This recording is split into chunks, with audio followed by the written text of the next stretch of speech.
ทุกคนขา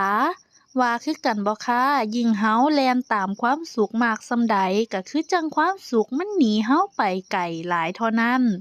แต่ถ้าเฮาหยุดตามหาหยุดไขว่คว้าแล้วก็หันมามองสิ่งที่เฮามีหันมามองสิ่งต่างๆรอบตัวเฮาก็สิเห็นว่าสิ่งเล็กๆน้อยๆพวกนี้สามารถเฮ็ดให้เฮามีความสุขได้คือกันสุขตามประสาเฮาสุขเท่าที่เฮามีแล้วก็บ่ต้องไปเปรียบเทียบเจ้าของกับไผเพราะว่าแท้จริงแล้วความสุขก็คือความพอใจความพอดีมีความสุขกับเรื่องเล็กๆน้อยๆเฮาสิได้มีความสุขหลายๆอิหยังที่สุดมือสอยก็ปล่อยไปอิหยังที่เฮาคว้ามาได้ก็ยินดีกับมันยิ้มให้เจ้าของบ่อยๆขอบคุณเจ้าของเป็นประจำนี่ก็ถือว่าเป็นกำไรของชีวิตแล้วจ้า